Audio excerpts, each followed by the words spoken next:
Hi, I'm Ravenwind, I'm Ring. and you're listening to the Feather and Bone podcast, two witches talking about everything witchy and nothing at all. And I'm eating a pancake. Today it's a pancake. Every episode it's something. Mm-hmm. So we kind of threw, today's, like we asked for suggestions for today's podcast, because I think both of us we couldn't even begin to think about a topic on our own.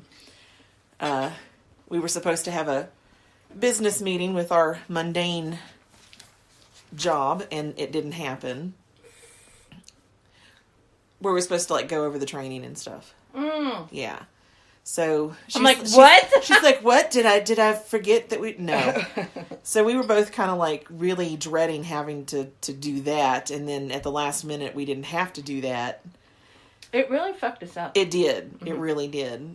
You think that we would have been... I mean, we were happy. Don't get me wrong. We were happy that we didn't have to sit through that training. But now, we're just going to have to do it on another day. I know. So it's not like we really got out of it. I think I'm going to do a candle. Tomorrow is new moon. Uh-huh. I think I'm going to do a candle to get rid of the training. Just all together? Mm-hmm. Well... We'll see what happens, I guess. I did send that person our new forms. She may be the new forms is going to cover everything that we need, and then that. Will you do a candle for it too? Absolutely. All right. So today's topic, we actually got this from Fallon. Fallon is the same person that we did the reading for in one of the bonus podcasts. And it's dealing with being looked down on, having people be afraid of you or excluding you, once they find out what your belief is, how to break the news to people around you, so that you don't have to hide. I'll be honest, I'm okay with people being afraid of me. Yeah, I'm okay with that as well. And that's not a joke. I'm being dead serious. Yeah. It doesn't bother me at all. I like it. Because if they're afraid of you, they're going to leave you the fuck alone. Exactly. Yeah. And you know how much I love being bothered. So I was like, okay, let's... I did my typical thing where I go into too much detail. I'll break it up for you people.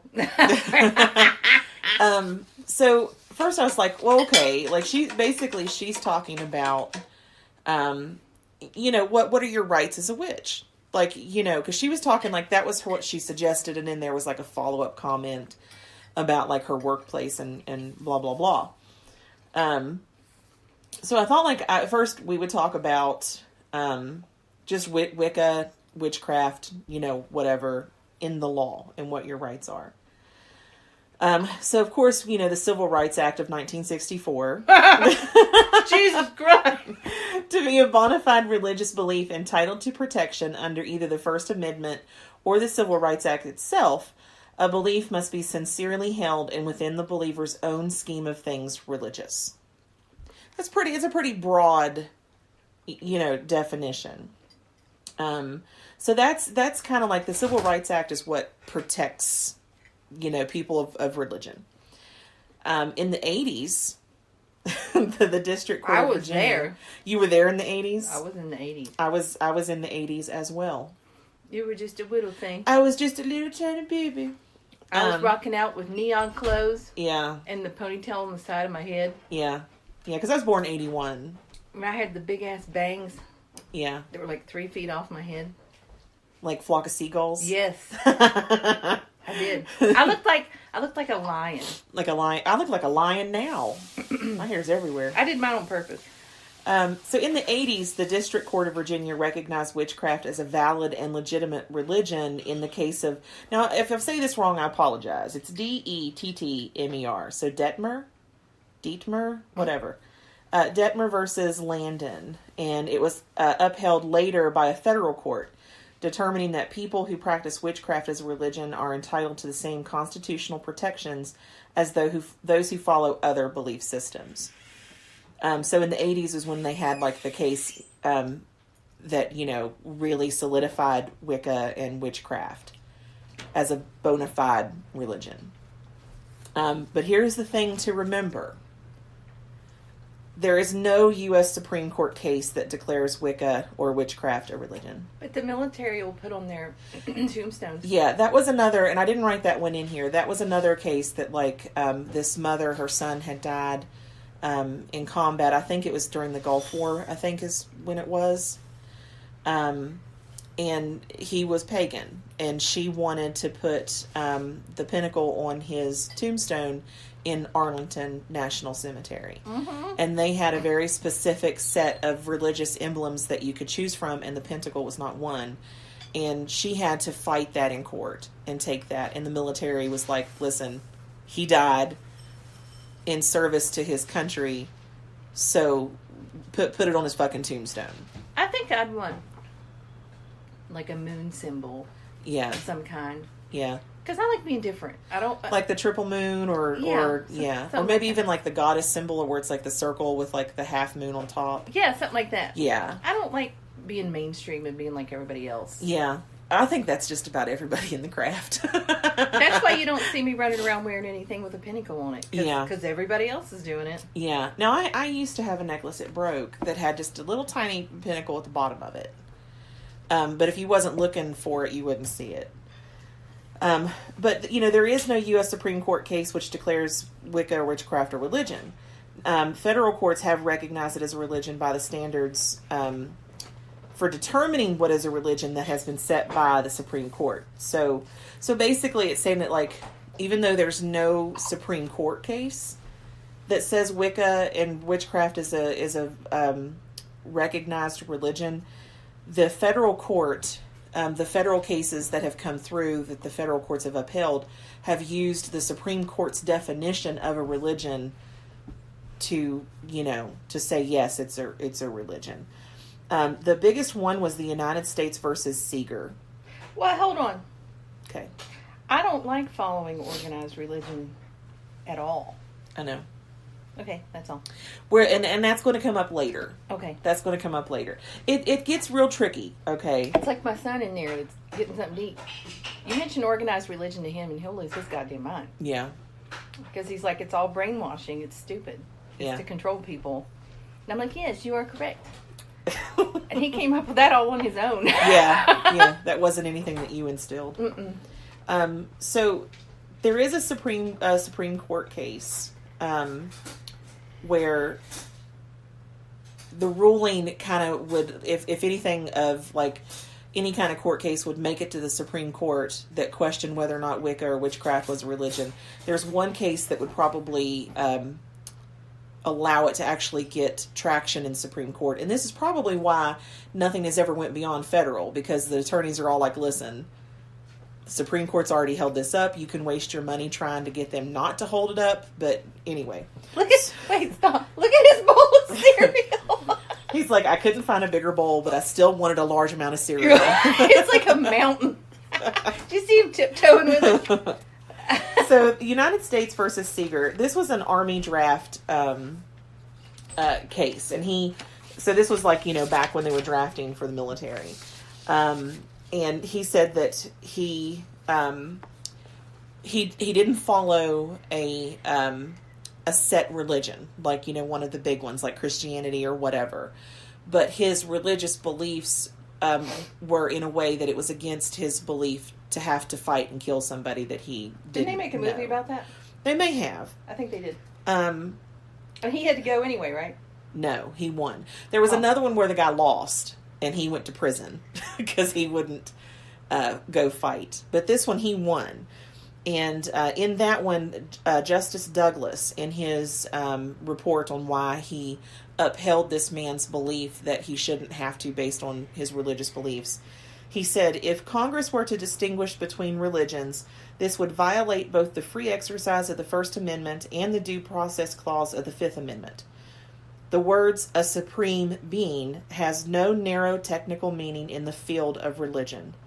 He cited Buddhism, Hinduism, and said neither of which is based on the concept of a supreme being, as beliefs that illustrate the fluidity and evanescent scope of religious belief.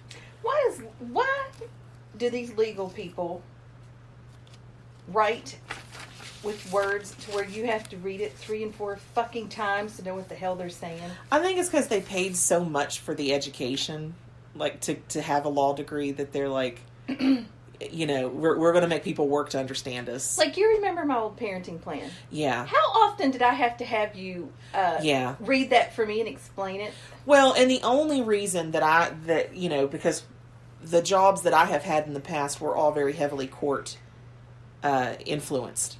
And I was having to read court orders and understand court orders, and like, I would read it and start losing my mind. Yeah. And you'd read it and be like, no, that's not what it's saying at all. Yeah, it's saying A, B, C, and D. Yeah. Yeah. Yeah. So basically, in that court case, the United States versus Seeger, they come up to the conclusion that to say that, you know, you had to say a religion can't just be a supreme being, because Hinduism and Buddhism has more than one supreme being. So just by saying because they don't have a singular supreme being doesn't mean it's not a religion. I can't believe they had to rule on that. Well, you know, so that, you know, if anything was ever to make it beyond the federal level and be appealed to the Supreme Court, that is the ruling, the United States versus Seeger, that would be used to say, listen, you know, whatever. And then there was one other Supreme Court case, and I am going to butcher the fuck out of these names, okay? And it all has to do with Santeria. I don't want no Santeria. What's it? Something about crystal ball? I ain't got no crystal ball. So there was one Supreme Court case. It was the Church of Leukemia Babalu Incorporated. And Ernesto Picardo versus City of Hialeah. Like I said, I probably got all of those wrong, and I apologize. But in that one, the Supreme Court asserted, we have often stated the principle that the First Amendment forbids an official purpose to disapprove of a particular religion or of religion in general. So the Supreme Court basically even said in that one, like, we're never going to rule in any way that would make it seem like the Supreme Court is disapproving, you know, or forbids a certain religion. I could never be a lawyer. So here, I'll take out all the names that I butchered. Here's what they said in that case. We have often stated the principle that the First Amendment forbids an official purpose to disprove of a particular religion or of religion in general. So they're saying the First Amendment forbids the court to disapprove of religion. Like, we have the right to free, you know, to whatever religion we want. Well, that's why the Pilgrims came over here in the first goddamn place. See, and the reason that a lot of this stuff, it doesn't go to the Supreme Court, and I'll kind of touch on this a little bit later. The process of appealing and having to go up and up and up, like, a lot of people can't do that. They can't afford the attorneys. You know, we'll touch on that a little bit later. Fun fact, did you know that the Pilgrims originally settled in another country before coming? No, I did not. Yeah, they left England. I want to say Holland, but I'd say there's a 99.9% chance I'm wrong that it was Holland. But they went somewhere else first. Yeah. And it wasn't working out so hot. So they're like, fuck it! They're like, hey, look, here's America. Yeah, so it's wild and untamed, and there's no one to say. But guess what? Surprise! Yeah. The Native Americans are here. I don't know. So, and I'm trying, like, to kind of get through all the legal stuff so that we can get to, like, the actual discussion part of this podcast. And it's like how to deal with all this shit. If you think you're losing me while you're talking about legal stuff, it's only because I've spent so much time in court. Yeah. That I'm probably having a flashback or something. Well, we won't mention the case or anything, but I remember that one time you and I were sitting in court on one of our cases, and I look over and you bit your fingers so bad that your fingers were bleeding. Yeah, like you were bleeding on your hands. I'm damaged from all the time I've had to spend in court. And we got out of court, and you're like, "So what just happened?"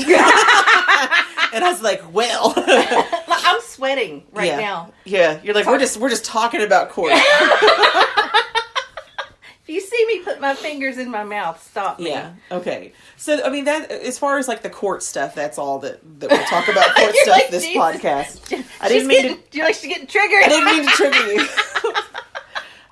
But you know, so what basically what that was is that there is a legal precedent if you wanted to fight your right to religion. The legal precedent is out there. And some of the websites that I pulled this stuff from, of course, there was one for witchfox.com, religionstolerance.org, and then uscivilliberties.org was 3 of the websites that I used. Witchfox had something on there?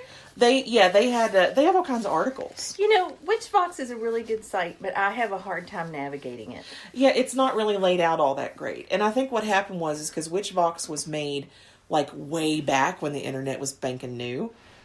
And there's so much information on there now. Like there's so much, it's like globally. I don't even remember my login information. You can just, like after a while, Witchfox has a thing that if you don't log in, they delete your account anyway. Oh, so I'd probably just... Yeah, you would just make a new one. But there's so much information on that site that like I don't think there would be a way to redo it and make it more user-friendly. I just really don't. It would take like a whole building full of people. Like they would be better off just to be like, okay, from this moment on, this is just a strictly archival site. Yeah. And then start brand new. Yeah. You know, but anyway. So the next thing, you know, because what Fallon had talked about too was like her work situation. And, you know, wondering how to deal with that, you know, as far as like if they were to find out, like discrimination and whatnot. So I went on to employeerights.info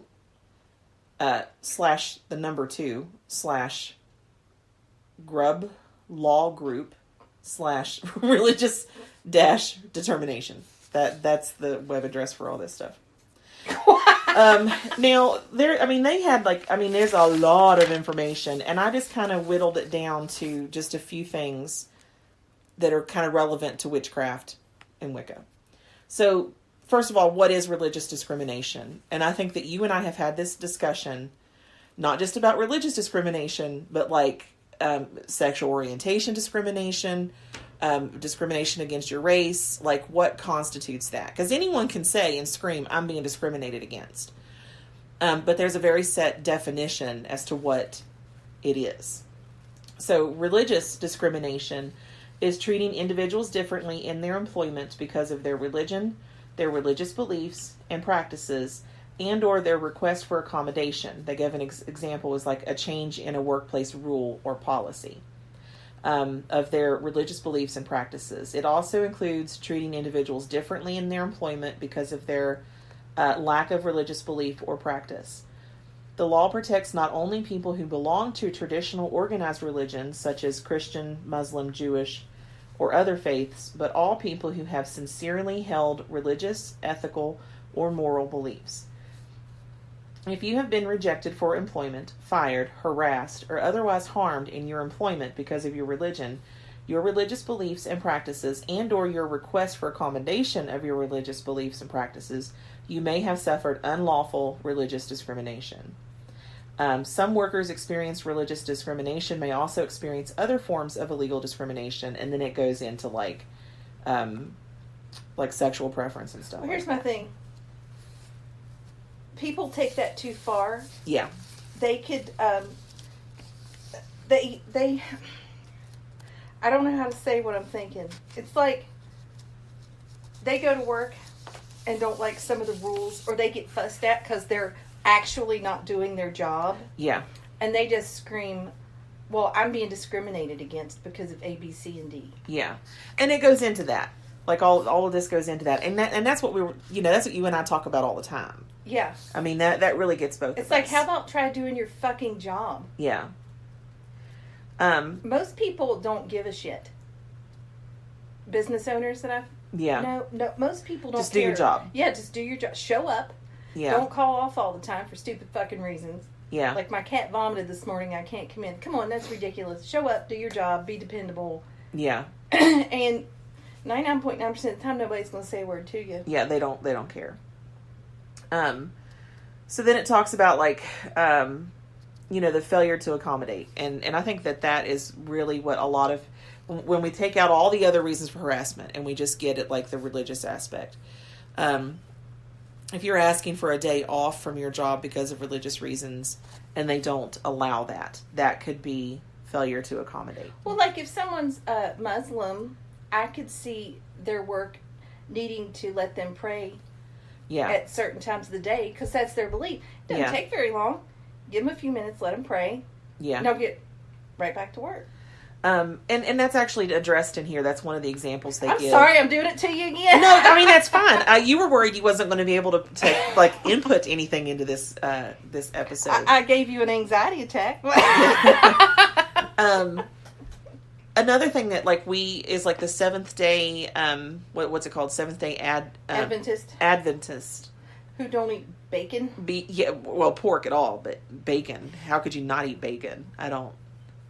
Well, anyway, it's like their holy day is on Saturday instead of Sunday, and they're not supposed to work on Saturday. They're not supposed to buy anything on Saturday. That's going to really limit their job options. Yeah. By the way. Yeah.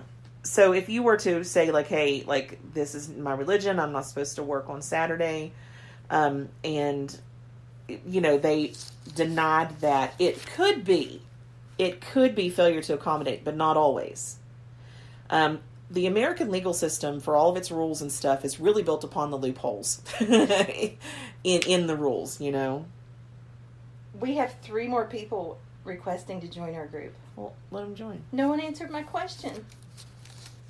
Maybe go in there and say, well, it's a closed group. They can't see posts or anything. I'll approve them. The question's a joke anyhow. Yeah, it is. It's not a requirement. Everyone else is already members. I didn't answer any questions. I added a question to get in the group. And the test question is, are you a judgmental jerkwad? But no, all the loopholes that are in this, we'll kind of get into those as we go further down. So, what is considered a religion? Religion includes all aspects of religious observance and practice as well as belief. The religion does not have to be a traditional organized religion such as Buddhism, Christianity, Hinduism, Islam, or Judaism. It may be a completely unique set of beliefs, but those beliefs must be sincere and meaningful, and in the life of the believer be on par with that fulfilled by a deity. So even if you don't have a deity, it still You knew what I was about to say, even didn't if you don't have a deity, it still needs to be on par with a religion that does. So, we talked about the Civil Rights Act and how that's kind of like what protects you. So who enforces that? Who would you go to? Well, there's the Equal Employment Opportunity Commission, and that's an agency of the federal government responsible for investigating charges of discrimination related to religious discrimination or lack of accommodation. But here's the kicker: your employer has to have at least 15 employees for the federal commission. Wow, so you can discriminate against me all I want. Because I have, and you're not even an employee. You're a contracted worker, so you've got even less. You've got even less rights. I'm the office manager. Right. Who doesn't manage anything. Who doesn't, every now and then you'll send a text for me to a client. Or I'll remind you to do something. Yeah. I need to do my monthly paper We thing. both need to do our monthlies. And it's the 3rd. Sorry. Most state agencies will also have their own, or most states will also have their own agencies that enforce the state laws of discrimination. The Equal Opportunity Commission has determined religion typically concerns ultimate ideas about life, purpose, and death. Social, political, or economic philosophies, as well as mere personal preferences, are not religious beliefs protected by Title VII, which is... What's that last sentence again? The very last part? Yeah. What's not protected? Let me find it. Social, political, or economic philosophies, as well as mere personal preferences, are not religious beliefs protected by the Civil Rights Act. Well, that makes sense. Yeah. So even if you was to go to the Equal Employment Opportunity Commission, and say, they're still going to determine whether or not what you asked of your employer is covered by your religion. So I want to skip that part too, because I've kind of already went over that as well. So what should I do as an employee to avoid or resolve religious conflicts at work? And this is kind of getting into answering some of Fallon's questions, like, how do you handle it? In addition to employers doing their due diligence to prevent or resolve religious conflicts, employees seeking to observe their religious practices also have a responsibility to do their part to help the situation. To do this, an employee should tell his or her employer about any religious commitments or practices at the time the job is accepted, or immediately upon becoming aware of the need of the accommodation. I think that refers to like special holidays. Yeah. And things of that nature. Yeah. Or like I was talking about with Muslims needing to pray. Yeah. Things like that. I don't think it would be something like, hey, at this time, I need to go work some magic out in the parking lot. Yeah. Because the moon is in this phase. Well, but I mean, that's, a lot of people refer to magic as a form of prayer. So you could... I don't think it would work. It wouldn't work, but you could try to make the argument. Because all of a sudden everybody would be supposedly a witch and want to hang out in the parking lot. That's like if, like some holidays is like, okay, you're going to start at midnight and go to the following midnight. And if you're going to follow that ritual and everything of celebrating that holiday from one midnight to the next, you may need that day off from work. But the thing is like they're saying that once you're hired, I would never advise to talk about it in the hiring process. Mm-hmm. Once you were hired and they're like, you have the job, come in, we'll do your stuff. Mm-hmm. Then mention it and say like, this is a day that I'm going to need off. Because at that point, if they say, okay, well, you're no longer hired, then you get a lawsuit. Then you have, then you may have something. Because even then, that's not a guarantee. And I'll get to that in a minute as well. Employees must make this clear because vague objections will usually not suffice. Thus, if you request an accommodation, do it in writing. Explain the reason for an accommodation and what kinds of accommodations you suggest. Keep copies of everything you send and receive from your employer, as well as copies of information supplied from your church or your religious leaders. Well, that wouldn't apply if you're like us. Well, you're registered clergy, though. I'm registered. Yeah. I'm clergy. I could write my own. Yeah. Yes, people, I actually am clergy. I just don't tell anyone because I don't want to have to actually do clergy stuff. And I force you to come do the ceremony. Like when I'm marrying somebody, I force you to come with me I know. As my helper. So... Can your employer prevent you from taking a religious day? Yes, they can. Oh, so tomorrow. Look at the look on your face. Like I'm right in the middle of a podcast. Like what? Tomorrow is going to be a religious day for me, so I can't go to work. I am going to go meet my mother in the morning to give her some medicine for her dog. Yeah. And then I'm going to work on the network. And if we get a call from that one client saying that she's back, we should go do that so that we don't have to do it a different day. See, people, it doesn't always work. Yeah. It's pre-new moon. It's pre-new. I need to like bathe in someone's blood or something. Yeah. And sprinkle some salt around. See, and that's what they were talking about when they start like looking at what is a religion. Yeah. If they're like, okay, most everybody in your religion like actually does this at night and your job's not at night.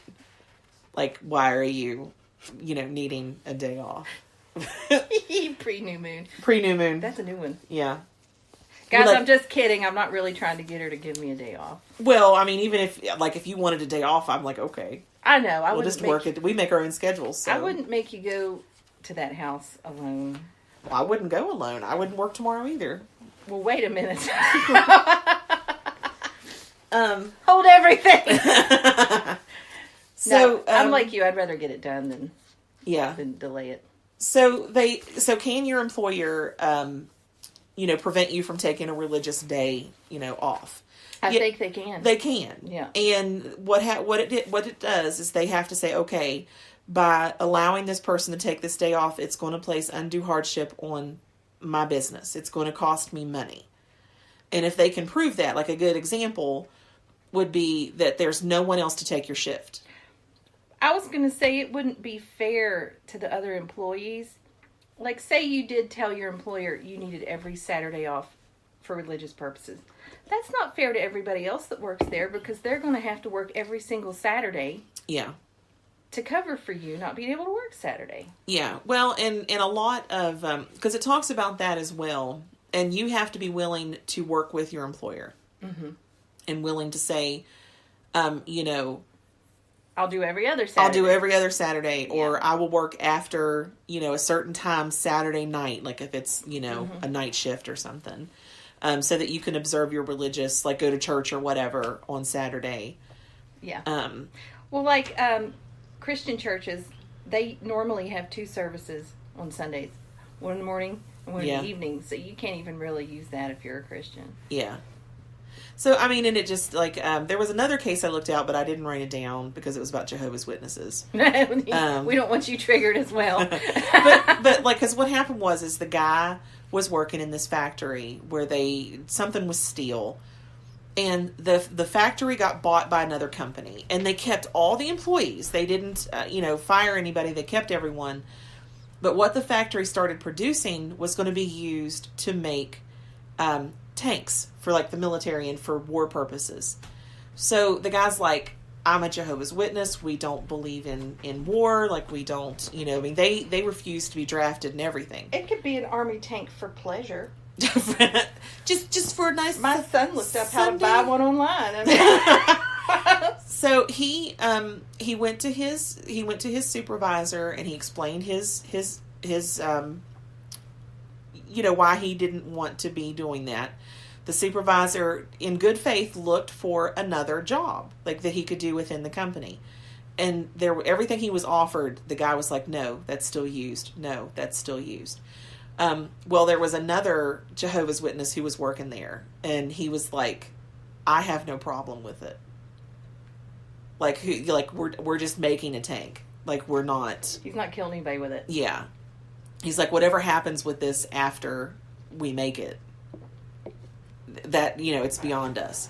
So he was not successful in saying that, because they ended up having to fire him. I mean, he quit. He quit, and then he tried to get unemployment, and then the unemployment was like, no, you quit your job.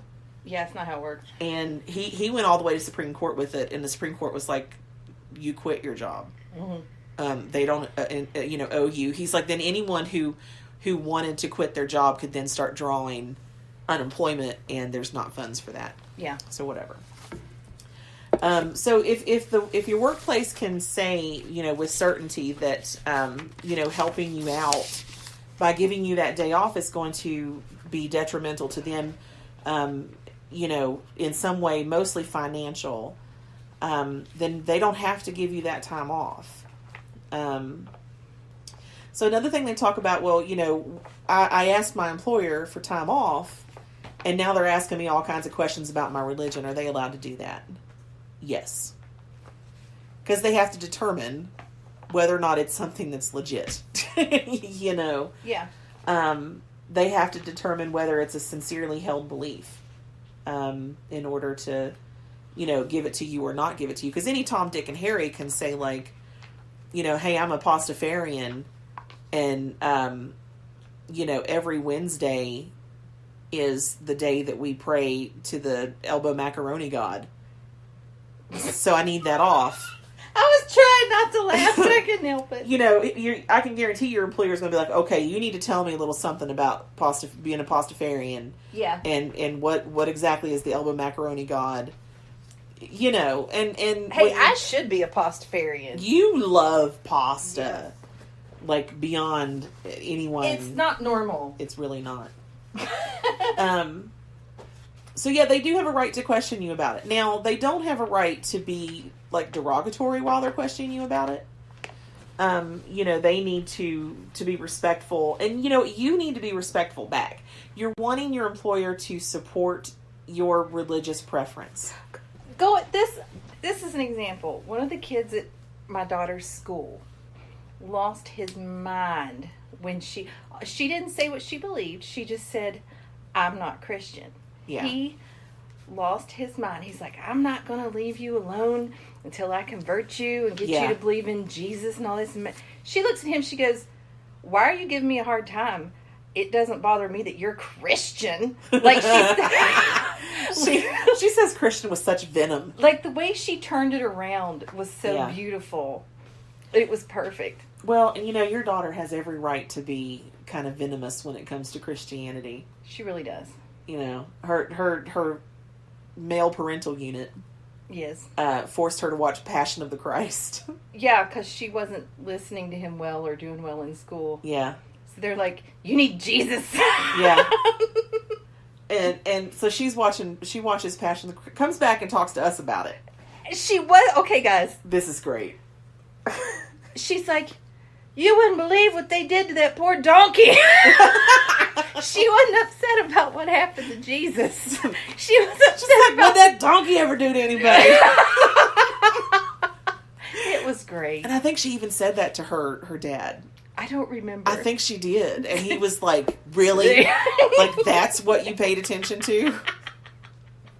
She was way too young to be watching that movie. That movie's pretty brutal. It is. She was way too young. Like, I watched it years ago, and I'm not even really Christian, and it made me cry. Yeah. As an adult. So if you tell your employer, "Hey, I'm pagan and I need Samhain off," and they're like, "Movie day at your employer," and they start playing Passion of the Christ, that's discrimination. That's harassment. Pretty sure you have a case. Everywhere I've ever worked, it's actually said been told to me, or it's been put in the documents you sign, you're not allowed to really even discuss religion or try to proselytize and recruit people at all. Yeah. So for religion to even be getting spoken about at the workplace, I've never seen it because it's always been forbidden everywhere I've worked. Yeah. Now see, because I mentioned it when I was working for the state the last time. I'm in my cubicle. I'm minding my own damn business. Getting paperwork I'd love done. to see you minding your business. Minding my own damn business. Trying to get my paperwork done because that's who I am as a person. I don't know about the rest of them. Because you're a social worker that actually returns phone calls and answers emails. So a supervisor comes around and asks me if I want to join them for their weekly prayer.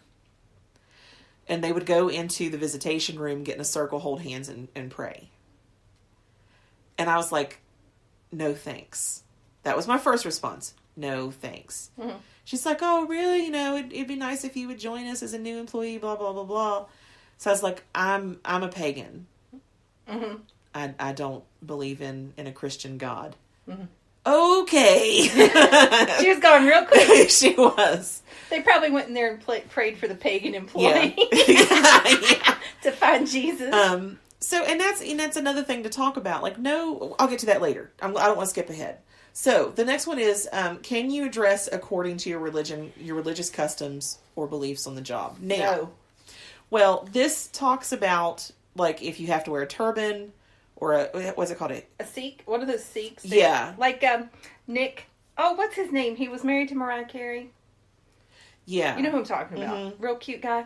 He's a Sikh. So he wears the little turban. Yeah. But they get mistaken for Muslims quite a bit, but they're not. So if you have something like that is like a religious covering, they can't say no.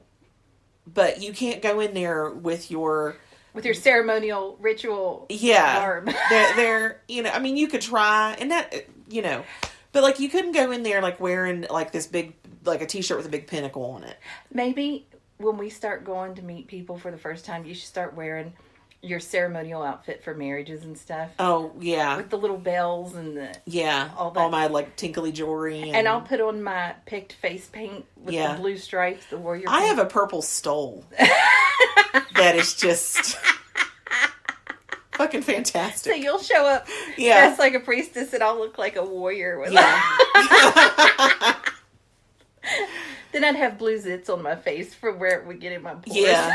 And we need to find a better face paint because, like, the last time we did that, we used just like blue eyeliner. But it was a cheap one. It was a cheap one. Like, we need to get like some like waterproof like color stay. They have some on clearance at Walmart right now. Oh my! In blue? Yep.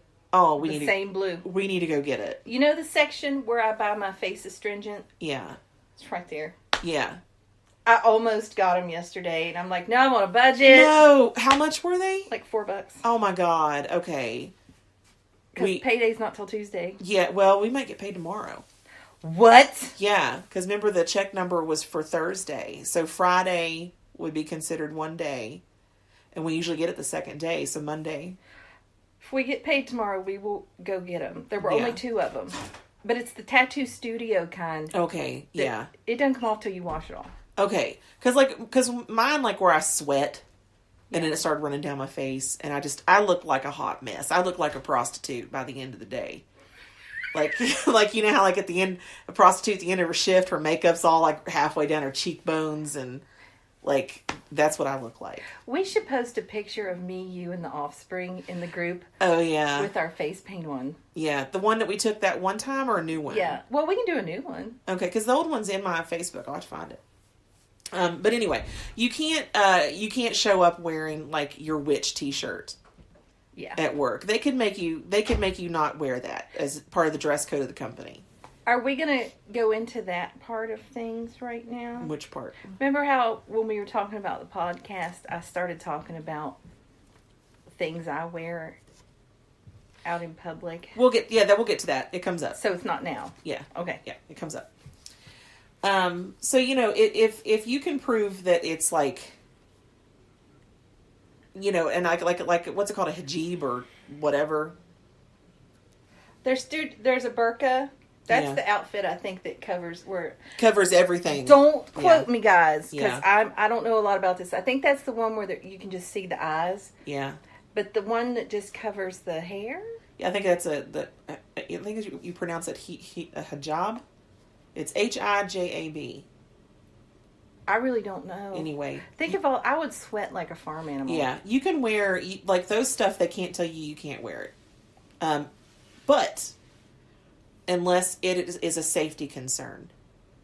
Like, around machinery, I could see that. Yeah. Yeah. If what you're wearing, proposes a safety concern to you or someone else in the workplace, then they can say, like, we need to figure something else out. Say you worked around making food and you wore your hair covering, your scarf thing. Would they still make you put a hairnet under it or over it, or what do you think?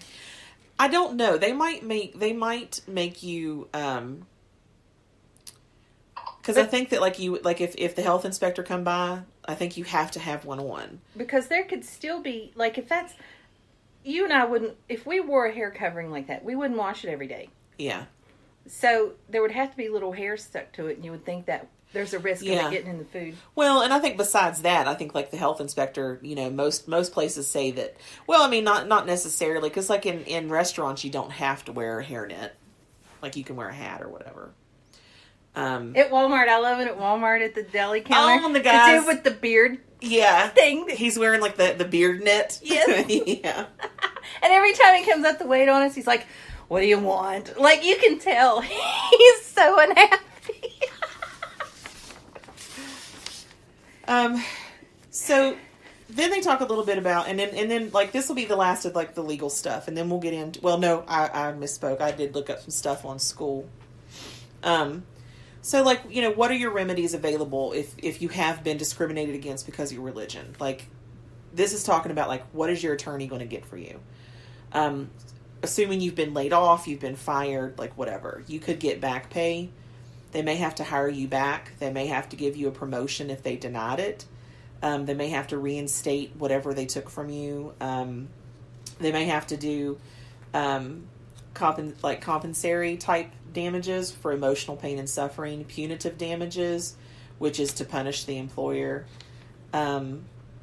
So, you may have to say, like, okay, you have to pay my attorney fees, you have to pay my expert witness fees, and my court costs. But there's no guarantee that you'll get any of that. No. And that's, anyway. So we'll get kind of into that too. And whenever you go to court with anybody, each lawyer on both sides is always going to put in there that they want the other party to pay the attorney's fees. Yeah. And it's... Yeah. Most of the time, because I've been there a lot... Yeah. The judges completely ignore that part of it. Yeah. They're like, no, you each pay your own fees. And it's like, you guys wanted to come to court, so you pay for it. Yeah. So then I thought, like, we do have, because you have your child that is pagan right now. She says she's an energist. An energist. See, so she could change at any time. But I figured we'd touch a little bit on just religion in school, because that could come up. We've talked about if that comes up, like how we're going to handle that. Now, this is just pertaining to West Virginia. I didn't get crazy and look up, like, every state. I did reel it in a little bit for you. You didn't look up Sweden for our Swedish No, listener? I did not. Sorry, Sweden. Don't we have one in Australia? I think we do, yeah. I'd have to look at the stats. Sorry, and see. guys. Yeah, sorry. I just looked up the state of West Virginia in the United States of America. America. Wasn't we saw that door the other day that said "fuck the police" and it had this great big old honking American flag with a trucker, God. like a truck. I was like, oh, that is like perfect America. I know. I just thought he's got to be single. Yeah. So there's a handbook for students in the public schools approved by the West Virginia Board of Education, 1998. There hasn't been a new one, so that was the last time they updated it, was in 98. So section 3 of that handbook is the student inquiry and expression, and then subsection A under that is freedom of religion. So the U.S. and West Virginia constitutions guarantee freedom of religion. You have the right to be absent from school on a reasonable basis for religious instruction and or for participation in religious activities. An opportunity must be provided for you to make up such work pursuant to the rules established by the school or county. So then I was like, okay, that's just as far as like the Board of Education. What's the actual law? So I looked up West Virginia Code. Oh my God. Of course you did. West Virginia Code, Chapter 18, Article 8, Section 1, Exemption J. Okay. A child is exempt from the compulsory school attendance requirement set forth, and then I redacted a bunch because I didn't need to read a bunch of legal stuff. Requirement set forth if the requirements of this subsection relating to church ordinances and observances of regular church ordinances are met. The county board may approve exemption for religious instruction upon written request from the person having legal or actual charge of a child or children. This exemption is subject to the rules prescribed by the county superintendent and approved by the county board. I have no idea what you just said. So basically, let me break this down for y'all. So the West Virginia Code, and I underline church several times in that code because it very clearly says church, relating to church ordinances and observances. Observances of regular church ordinances. So right there is something that they could deny a pagan based on, because you can't say that we're going to church. We could be like, nature is my church. Yeah. So then when you think about the so that's like the West Virginia Code. When you think about the handbook for public schools by the West Virginia Board of Education, the big thing that I saw in there was on a reasonable basis. You have to get permission from the County Board of Education. You have to send a letter within time for them to respond, asking that your child not be counted absent for that day. So, what's reasonable? So say Beltane fell on a weekday. Yeah. And I wanted to take her to the festival we go to. I would have to give them ample notice. Yes, in writing. And then they decide if it's excusable or Yeah, not. if it's reasonable. Now, if they look, because here in West Virginia, you're allowed to have 5 excused absences and 5 parent notes. Or is it 3? I think it's 5. It's 3 or 5. I don't know. My kids never miss school. Yeah, it's either 3 or 5, but you're allowed to have, I'm going to say 5 because I think that's right. The way I get them to go is I'm like, I know you want to miss, but you'll have to make up the work. Yeah. And they're like, oh, Jesus, God, no, I'll just go do it. So in West Virginia, like I said, it's either 3 or 5, but you get 5 excused absences, like from a doctor.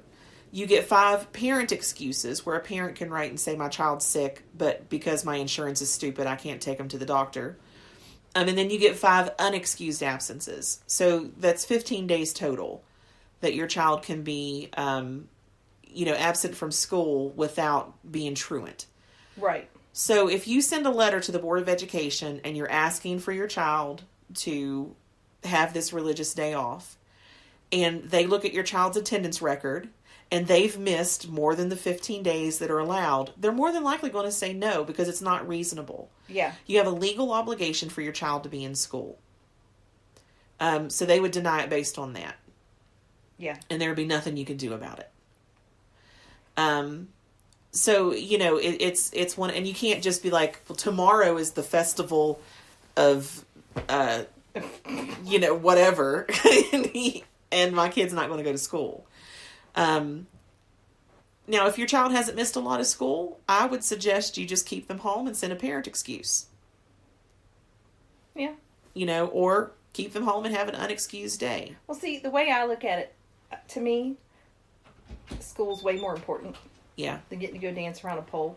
Yeah. And bang on a drum. Yeah. My kids are going to school. And if something happens to fall on a weekend, then they're golden. Yeah. They can go. Well, you and I, we've always kind of and because we follow more traditional American holidays than we do any pagan holiday. Like, I think we do Yule, we do Beltane just because we go to the festival. Like, if we wasn't fun. if we wasn't going to the festival, like, we wouldn't have Beltane festivities here. I gotta say, Asen puts on a hell of a Beltane. He does. It's so much fun. People are men in kilts, for Christ's sake. Well, there is that. And people walking around in their witchy stuff, and people dressed like gypsies, and it's a good time. It is. It's hot as fuck. Boy, is it ever. And I think it's going to be hotter this year because it's later in May than what it was last year. Just because he couldn't get the park. Yeah. When he needed to. But we'll deal with it. We'll just put deodorant in all our crevices. Yeah, well, we'll deal with it. I'll bring some deodorant so we can keep coating each other in it. So, so you do, your children, they do have a right to miss school for religious reasons. Within reason. Mm-hmm. And it comes down to, like, what do you want to fight for? And how do you deal with that? So now I figured we kind of get into, we're done with all the legal stuff now. Now we're just going to have a discussion. Just every day, give me your opinion discussion. This is my part. Yeah. So she wanted to know, how do you deal with being looked down on? I just don't tell anybody. Yeah. But that's just me. Yeah. But I avoid conversation anyway. So. Yeah. You're like, whether it's about paganism, the weather, animals, I just don't talk to anybody about anything. Like, you've seen me when I go into any store or anything, there's always someone that knows me. Yeah. And wants to talk to me. Like yesterday when I was in Walmart, because you weren't with me. Yeah. I kept my earbuds in. And listened to music the whole time. And there were like 3 people that tried to talk to me, and I just kept right on going. Yeah. I would like kind of flip my hair like so they could see the earbud. Yeah, like it was in my face. You need to wear your ponytail when you do that next time. Yeah. So that they can see them. So I just avoid people in general. So yeah. I don't usually run into that problem. Well, and I'm going to say this, and this is it's going to come out maybe a little harsh. And I think this is the high priestess in me, just kind of whipping my children into shape. Spank me, mommy. Spank me. You gotta have thick fucking skin. Mm-hmm. If you're going to follow this path, and if you're going to be open and out there and wearing your religion for people to see, you have to have thick skin. There's no fucking way around it. Like, I think, I'll use the girl that works at our McDonald's drive-thru in the mornings as an example. She has her ears gauged out, and on the gauge things she wears in her ears are huge fucking pinnacles. Yeah. No one ever says anything to her. Yeah. No one has a problem with her. But I think it's because she's just wearing a symbol of her beliefs. Everybody she meets, she's not like, I'm a witch. Yeah. Or I'm Wiccan, or I'm pagan. People have a blessed day. Yeah. People don't tend to have a problem until they feel like you're pressuring them. Yeah. Well, unless you come up to some like old school, like really Bible thumping, like old Christian people. Okay, like my parents. When they come over, they're always like, "Why do you have stars everywhere?" I'm like, "I like stars." I think you even told your mom once, like, "Mom, it's like country decor." Yeah, I like it. I like stars. And they're like, "Oh, okay." Okay. Because Christian people really aren't familiar with Yeah. And I can say that for sure. Yeah. Because I'm surrounded by them in my family. Oh my gosh. Yeah, you went to like legit like Christian school. I did. Like an actual At churches. At 2 different churches, I was enrolled in Christian school. Yeah. So yeah, you've been surrounded. So I mean, yeah, you're like, my thing is if you're going to be public with it, and if you're going to do things that draw attention to it, you have to have. No, I'm fine. You're going through midlife crisis. That's why you're. Yeah, turn the fan on. I was fine until you started reading court cases, and I'm sweating. Jesus. But you gotta have thick skin if you're going to draw attention to yourself. And you're going to draw attention to the fact, then like you can't then get upset that people are mean to you. You gotta have thick skin. I never had problems like that. I've only had one issue with that, and that was when my ex and he was taking me to court wanting to get sole custody. Yeah, because he's a douchewagon. Yeah, and they had like searched the internet and found some picture of me or something on some pagan website, printed that shit out and put it in their court filings. Yeah. That I was a witch and I was teaching our daughter witchcraft, and they wanted her to be raised Christian, so they should have sole custody of her. Now, my lawyer laughed at it. Yeah. But when something like that gets brought up publicly in court like that, for someone who's trying to respect their parents and stay in the closet, that is horrifying. Yeah. So I went ahead and told my parents what they were trying to do, because I was scared to death they were going to pick up the phone and call my parents. Yeah. Yeah. Just to cause me problems. So when I told them what they were doing, my parents were like, "Oh, that's terrible. Why would they make up something like that?" I'm like, "Right." You got ahead of it. So, but no, see, because you're full grown, but you hide and you don't say anything out of respect and reverence for your parents. Yeah, you're supposed to love your parents and respect your elders, and they're my elders. They brought me into this world. Why would I purposefully do something that's gonna? Yeah. Because I know we all think it's crazy, but they honestly believe that if I'm not Christian, that I will burn in hell. And the thought of their child burning for eternity in hell is like torture for them. Yeah. So why would I put that on them? Yeah. I'm not going to do that. So, so that was kind of the second part of like, how to, deal with being looked down on. Don't share too much. Yeah. I just I'll wear long necklaces with like a crystal on it. Uh-huh. I have a couple t-shirts that to anyone who's pagan at all, they would know clearly it's a pagan shirt. Yeah. But people who aren't pagan wouldn't know. Basically what I'm saying is I'm not running around with the typical pentagram on everything. Yeah. Pinnacle, not pentagram. Well, either way. Yeah, I'm not running around with that on my clothes. Either way, it's the devil. But I'll wear like t-shirts that have like crescent moons on them and things of that nature. Like even your t-shirt that has witch on it, like you could wear that at Halloween. Yeah. And your mom would just think like, it's for Halloween. Yeah. She'd be like, "Oh, honey. Yeah. People are really going to think you're a witch." And I'd be like, "I know, Mom." Be like, "Mom, it's just Halloween." Yeah. So another way to deal with that is just surround yourself with like-minded people. Yeah. Have your group of people, your tribe, so to speak, and that you can be yourself around. The thought, I used to want to come out of the broom closet, so to speak, so bad. so I could be open about who I am and be relaxed around my people. But here within the past 6 months, I've realized that pagans and witches are just as fucking judgmental and pushy as Christians. So quite honestly, I've decided I'm perfectly happy in the closet. Yeah. Because, like I teach my kids, there's an asshole everywhere you go. And apparently that's true even in the pagan community. Yep. There, I've said it. You're like, done. So then she wanted to know about, like, you know, how to deal with people that are afraid of you. You know, I mean, that's... I would just, if they're afraid, you'd be like, well, you're fine until you piss me off. Yeah. So just don't piss me off. Especially me, because I curse like crazy. You know, I'm fine. Like, I'm like you. I'm fine with people being afraid of me, because my thing is anyone who's afraid of me and is not going to take the time to get to know me as a person and know that I'm not someone to be feared, I don't want them in my life anyway. Honestly, other than my ex-asshole, anyone else who has found out what I believe, they're more interested in it than anything. Yeah. They're like, oh, that sounds really cool. Mm-hmm. And then it always comes out, you know, I've always wanted to learn more about that, but I didn't know who to talk to. Yeah. So I haven't really run into that fear, but I'd be okay with it at the same time. Yeah, because you and I are just like, I don't have time for you anyway, so. Like, I remember Fallon, I was with her one day in the car, and religion came up, and I was like, shouldn't I?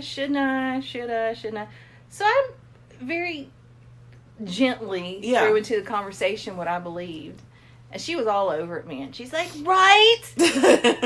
Yeah. So...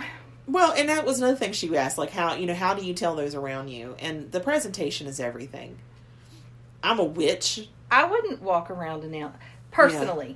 Fallon, you do. I know you, Fallon. Yeah. You're probably going to make a billboard sign that's down on the fucking corner. Yeah. Where you live. But I just don't mention it unless beliefs get brought up.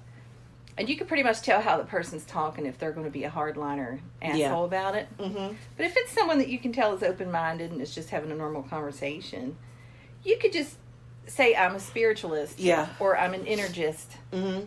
So, and that's what I said, like, the presentation of it. Like, saying I'm a witch compared to, like, I'm an earth-based spiritualist. Because I have actually mentioned to my mom that I'm more of a spiritualist, energist type thing. She accepts that just fine. Growing up Christian, I can tell you, Christians, anything that involves the word witch, Wiccan, or witchcraft, magic, that's going to scare the shit out of them. Yeah. So you can tell people what you believe, but in my advice, try to leave those keywords out of it. Mm-hmm. Because the Bible specifically says don't suffer a witch to live. Yeah. Basically, it's like kill witches. Yeah. So I personally, I would leave witchcraft, Wiccan, witch, and magic. Like, my mom knows I burn candles and I put oils on them and stuff, and she asks me what I'm doing, and I tell her it's the law of attraction. Yeah. And she's okay with that. Yeah. She's like, oh, you're speaking things into being. I'm like, yeah. And she's okay with it. It's all in the delivery. It's all in, well, and you should let someone get to know you first too. Yeah. Before you tell them. And then, like, after you tell them if they're having problems with it, like, I've even done this with coworkers in the past. When they find out, I'm like, I'm the same person that you liked before you knew. Mm-hmm. The only difference is now you know I'm a pagan. Yeah. And if you put it that way, like, a lot of times they're a lot better about it. Answer any questions they have in an open and friendly way. Don't get defensive. You know what I would say? Call Bev. Yeah. That's my answer to everything. And I've said in podcasts before, like, my thing is I would really, like, my goal in trying and being open is to put a different perspective on what we believe. Yeah. And witches and pagans in general, because there's this very set stereotype. So if you can have an open, friendly, intelligent conversation with someone about your beliefs and not get judgmental about theirs, that you lead a lot more credence to yourself, and know your audience, like how much. My husband's Catholic. Yeah. He just like kind of skirts around your altar, like trying not to touch it. Yeah. Yeah. And he and I get along beautifully, so. Yeah. But know your audience. How much can they handle? Like, you would never try to talk to your dad about it. No. Ever. No. Ever. So. No.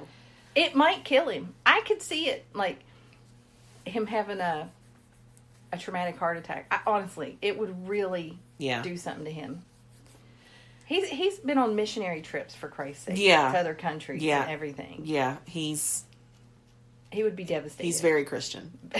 He's about as Christian as you can get. Yeah. So then she wanted to know, like, you know, what do you do if you feel like you're being excluded because of your religion? It's going to happen. If you're out there and honest about it, it's going to happen. You're going to have people who don't want to be around you. Well, the way I see it, those aren't people I'd want to hang out with in the first place. Exactly. Like, what do you want to be included but not wanted? Or would you rather be alone and content? Yeah. I'd rather be alone and content. Yeah. I don't want to be included. You can just hang out with us, Fallon. Hiding. She also talked about hiding. Sometimes it's just necessary. I do it all the time. Yeah. Like, I'm, you know, and it's kind of funny because, like, we're completely on opposite ends of this. Like, you're as out can be. Yeah. Like, I don't care that employers know. I don't care. But you see, here's the difference I'm a social worker. Typically anyone that hires me, knows the civil rights and, you know, they know that, like, legally they don't have a leg to stand on to discriminate against me. Well, speaking of... And social workers are more accepting. We have whole classes that teach us about cultural appropriate, you know, being appropriate for someone's culture and everything. Speaking of being left out, every year since I've known you, you've submitted to give a class at the annual social worker fair, whatever it's called. Fair? It's the conference. It's the National Association of Social Workers conference. She submitted to give a class to the social workers on paganism and earth-based religions. Yeah, and working with clients of those. Yeah, and she's gotten turned... Well, you didn't even get turned down. They just never responded. They don't send me an email or letter, nothing, being like, thanks for submitting your proposal. Nothing. Like, yeah. It's like they pretend it never happened. They're like, oh shit, shred it. So you get excluded. Yeah, I do. But I don't... I just send it again next year. Yeah. You know? And so, I mean, yeah, I get excluded, but it's not in a big flashy way. No. You know?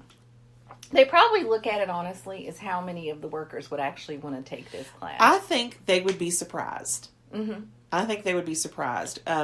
Lady Gwendolyn had done some poll or something in one of the groups where she was like, you know, just everyone list what you do, what your occupation is. And most everybody who listed their occupation was in one form or another involved in human services. Oh, wow. Yeah. Oh, speaking of Lady Gwendolyn, everybody, I misspoke. She is not Wiccan. She's just a badass hardcore witch. I was wondering if we, like I said, you and I both, like, talked to her about that privately. Mm-hmm. And I didn't know if you were going to mention it on the podcast or not. Oh, you talked to her? Yeah, I sent her a message and apologized for assuming. You know, my dad, when he taught me how to spell the word assume, he said, here's how you spell assume. And it's also the definition. I'm like, okay. He's like, spell ass. A-S-S. Mm-hmm. He is now you. It's like, okay, U-M-E. When you assume, you're making an ass out of you and me. Mm-hmm. So A-S-S-U-M-E. I'm trying to figure out why I thought she was Wiccan.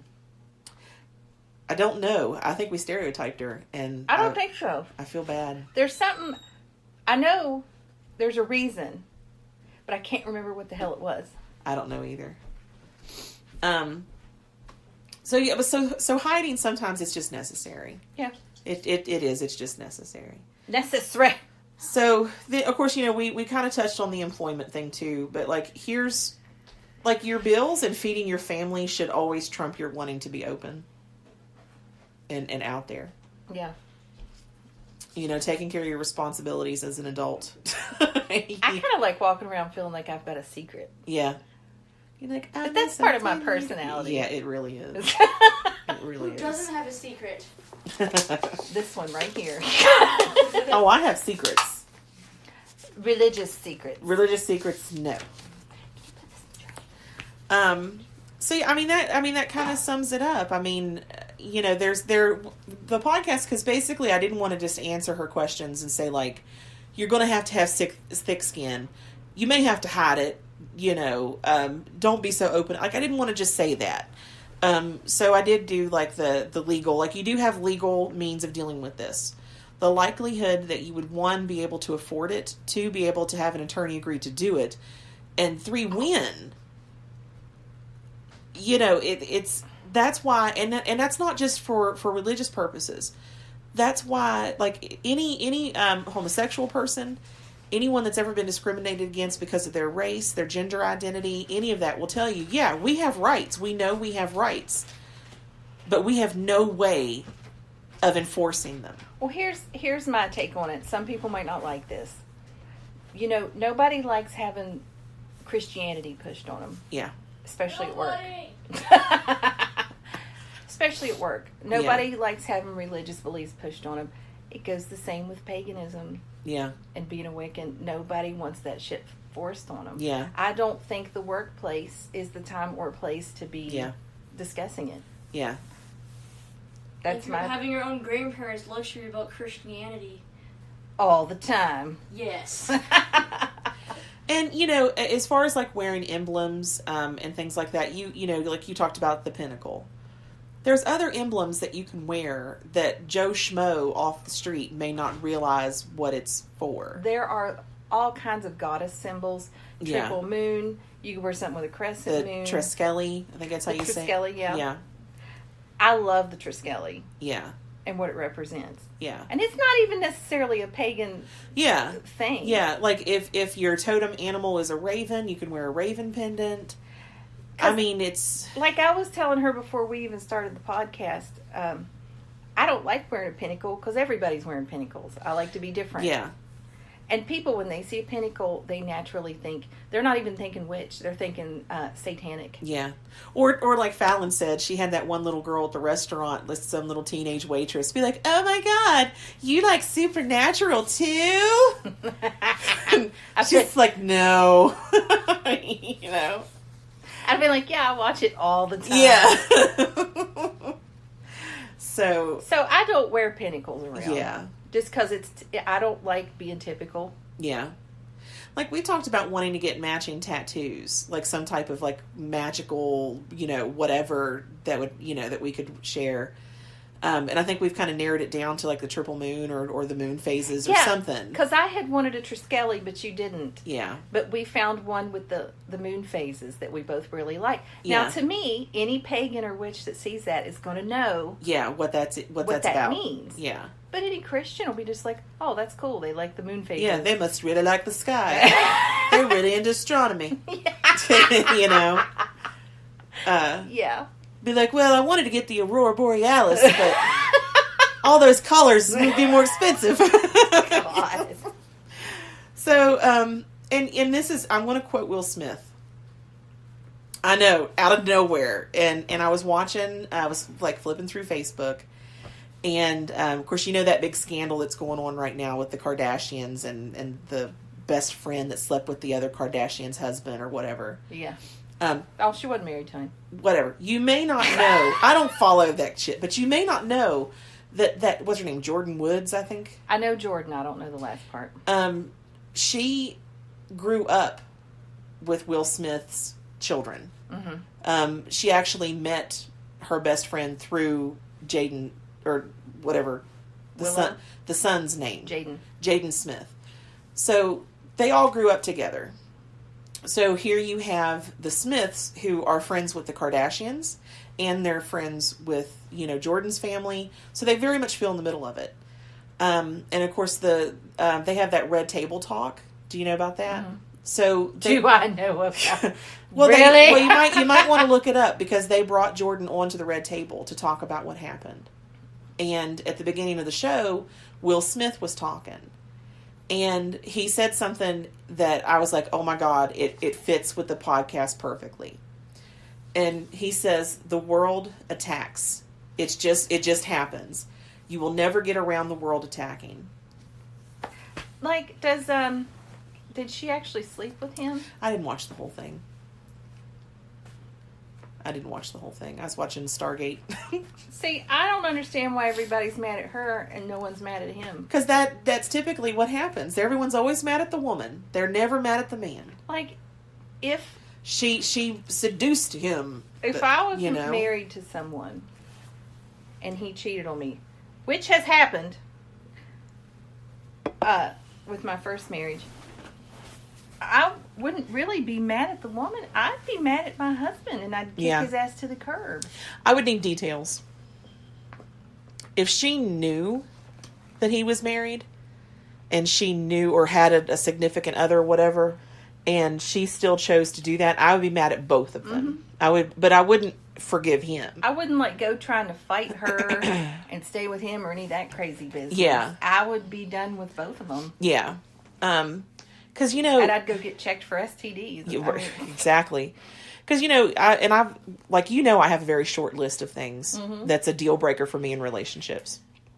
And cheating is on that, And for me, it's not just physical cheating. It could also be emotional, emotional cheating.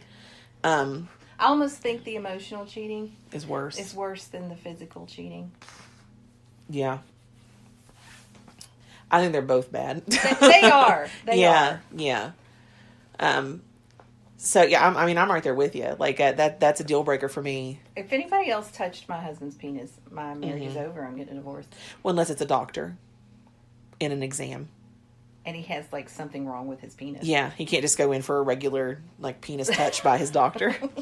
I'm here for my weekly penis touch, doc. Oh, I snorted. Could you see him? They'd be like, "Okay, take your clothes off." He'd be like, "Okay." Okay. My husband's pretty much all right. He'd join a nudist colony if I'd let him. He'd be like, giggity. But no, I just thought that Will Smith's, what he said was kind of relevant to this. And not just for religious thing. This touches on everything.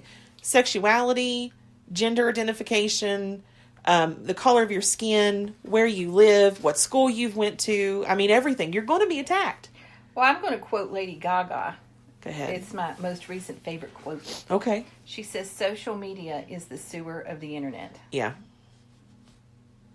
I agree with that. Yeah. 100%. And it's because she's attacked a lot too. For no reason. Because she's successful. Yeah. Anyway. There was a whole thing a few years back about the size of her clit, for Christ's sake. Yeah. Who cares? Yeah, who cares who cares if it's large? I know. And it made me, I'm like, do I have a large clit? Women all over the world were in front of mirrors pulling things back to looking at their clit. You know how men get a ruler? Yeah. Women were taking... Or a water bottle. We have a couple listeners. One for sure that I know of listening that knows about the water bottle issue. I had to go there. Carrie? You said, I'm whispering her name and you say it. Carrie's a common name. Not everybody knows. She knows. Okay, quick story, and then we'll wrap up. So, at one of my previous jobs... Oh, by the way, as ugly as men's dicks are, why would anybody care what their clit looks like? Right? Okay, continue. So, at one of my previous jobs, of course, I'm on the online dating, stuff like that. So, which is the sewer of the internet. Which is the yes. So a coworker saw me on there and contacted me, and we were just talking, and he immediately went to very sexual, suggestive. This was the same day he had started messaging me, and I never even met him. Yeah. It's almost like he had. Like a list. Yeah, it's because we did share each other's phone numbers because you'd have to talk to, We worked for the same place. And so he was he's just getting hold of everybody. And literally, there was 5 or 6 women that he was talking to all at once. And you and I were on the phone together when he messaged me. Yeah. And I was like, you won't believe this. And you're like, that motherfucker was messaging me. So together, you and I decided to really play him. Mm-hmm. And we're like, what can we get him to do? He's very obviously sexually desperate, for any type of, contact. Like, he was talking about, like, breaking into my house and... That was creepy. Yeah, like, tearing me up with his monster penis. And that was his words. Like, he, And he kept referring to his monster penis, right? Yeah. And Bev, being who she is, yeah, as a person, yeah, says, "Prove it." Yeah. I'm like, no, you didn't. I was like, yes, I did. And you were like, ask him to compare it to something. So I was like, compared to what? Like, I need something for scale. So he's like, a water bottle. And we're like, picture it didn't happen. Like, you got to send a picture or I'm not going to believe you. Yeah. Fucker did. Yes, he did. He did. He sent a picture of his penis beside a water bottle. Didn't he put it on the water bottle? Yeah, it was on the water bottle. So then I was like, you and I both were just floored. Like, what? And then you were like, well, that's a generic brand water bottle. I'm Yeah. not familiar with how big the water bottle actually is. Yes. You were like, you need to get like an Aquafina bottle. Or a Dasani or something.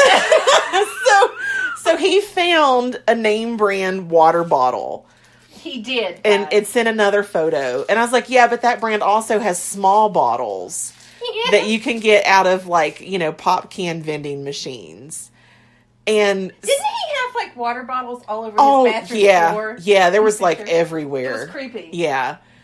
And so we really, like, just really razzed him for a good while. And then, like, the next day on Facebook, you and I started sharing all of these water, because he was my friend on Facebook too. Yeah. So you and I started sharing all these water bottle memes. Yeah. We didn't mention him. We didn't mention that there was a dick involved. Like, it was just like all kinds of memes revolved around water bottles. Which was hilarious. It was fucking fantastic. So he sends me a message and is all upset. And I'm like, what? He's like, did you show Jennifer? I'm like, yeah, I showed Jennifer. Like, that matters. He doesn't even know me. I said your name. Fuck. I don't care. I said... He's like, so you showed her? And I was like, yeah. I said, listen. I said, if you send your dick to any woman, I guarantee you she has sent it to another friend. Oh, always. And that friend, always. yeah, and that friend has sent it to another friend. Yeah, you can't send a woman anything like that and think it's going to stay just between the two of you. And just like a woman shouldn't send a picture of herself naked to a man and expect it not to go anywhere either. Hey, I worked on the ambulance with a bunch of men. Yeah.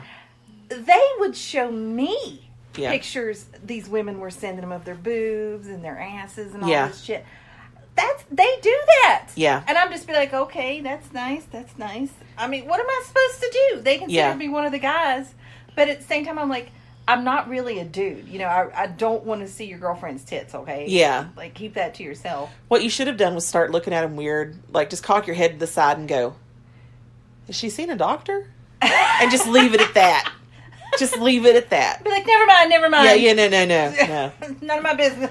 He go home like, babe, I think your tits might look weird. Oh! Well, Jennifer said. Yeah. She'd be like, wait, why were you showing her? And the fact that he had his penis with a water bottle, that photo, I guarantee you, it's all over West Virginia by now. And then he's like, it's not even fully hard. Yeah. It's just, I'm like, whatever. It's chubby. It's a chub. Whatever. So then I started, I told, because then I started thinking, like, okay, wait a minute. Like, we had our fun. But he works with a population of, I completely lost my train of thought. He works with a lot of vulnerable women. Yes, he works with a vulnerable population. Women who are trying to get their kids back. Yeah.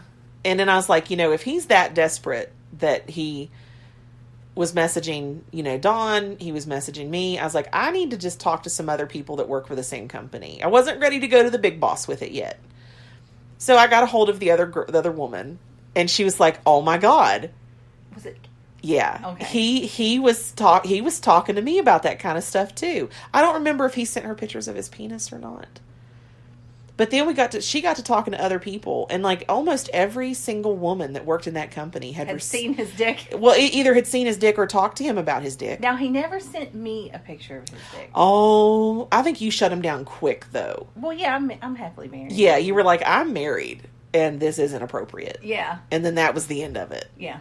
But you and me, Yeah. We were up so late that night.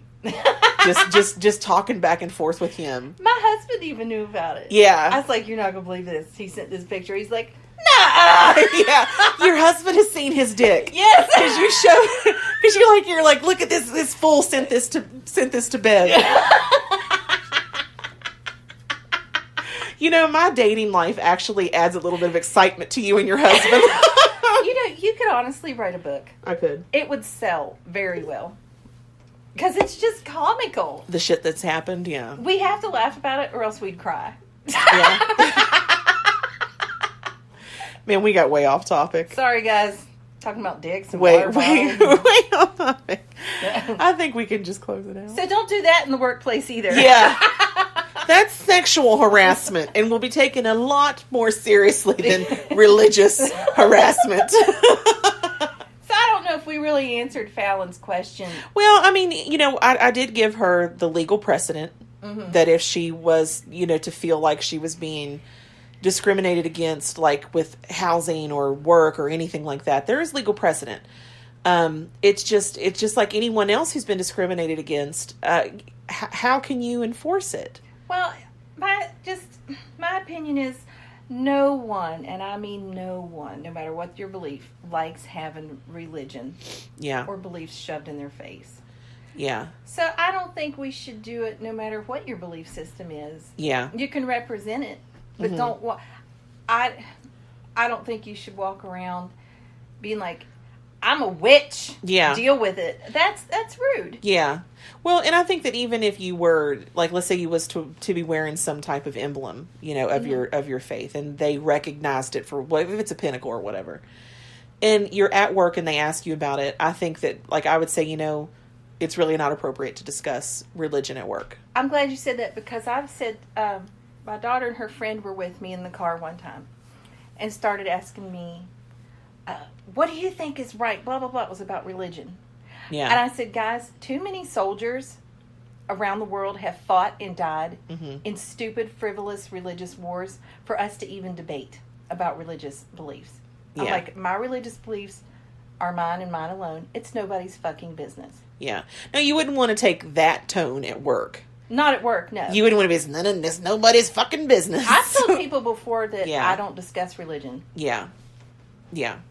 And, you know, and if they invite you to church or whatever, you know, you don't have to be like I did it, but like I said, I knew I was safe in my workplace saying I'm a pagan because I'm surrounded by people who fight for other people's religious rights and, you know, everything. But if I was in any other situation, I would have been like, I'm a pagan. I'm like, well, thank you so much for inviting me. I'm going to have to pass. I've got something else I'm doing. When people invite me to church, I always say, oh, thank you. I'll see if I can go. Yeah. Because, like, honestly, if they had invited me to prayer circle, I probably would have gone. Yeah. Because I was raised with it. Well, I was handed 32 cases from another person who didn't do any fucking work on any of her cases. I remember that. And I knew that I was going to be leaving for my brain surgery. Mm-hmm. So I was trying to get as much done as I could get done before I too had to leave. And someone else was going to be handed a bunch of cases with nothing fucking done in them. Yeah. I didn't have time to go to prayer. They needed to pray for me. Now, if I had gone to the prayer circle, which I probably would have done. Yeah. If it would have come around to me and they asked me to pray out loud, they probably would have realized really quickly that I prayed differently. Yeah. I wouldn't have done a Christian prayer. Yeah. But I would have been like, thank you, Divine Universe, for my awesome life. Yeah. Thank you for all the awesome things you're going to send me. Yeah. And everyone's like, wait a minute, you're supposed to be praying for other people because you're Christian. You're like, fuck them. I'm like, we're responsible for our own happiness. But they would have figured it out. Yeah. But I would have gone. You know what I love? You hate, I mean, I hate it because it hurts my back. Mm-hmm. But that big, long healing prayer that we always did with Crystal Owls, if you want to really put on a witchy show, fucking do that prayer. That made me hot and dizzy. Well, that's because of the energy that you raised in it. And it made my back hurt really bad. I think that because it's so long, and then the way that you have to hold your hand out, I think the posture, because you and I both have bad backs. If we could have done it sitting down. Oh, yeah. And had a fan on. Yeah.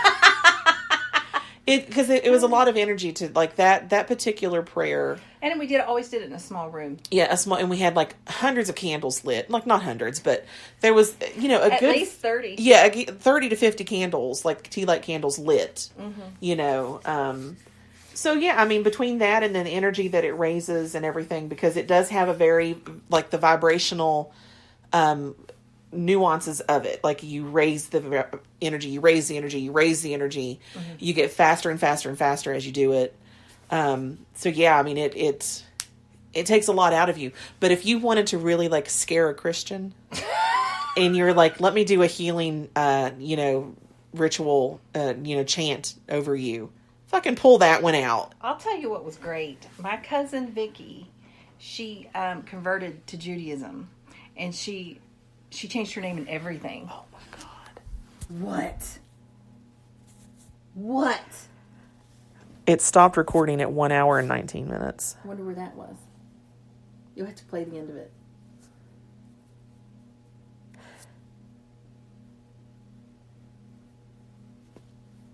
Save it.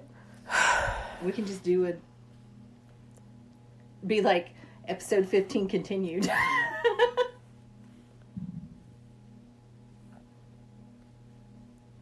So I guess it only does, or is my phone locked?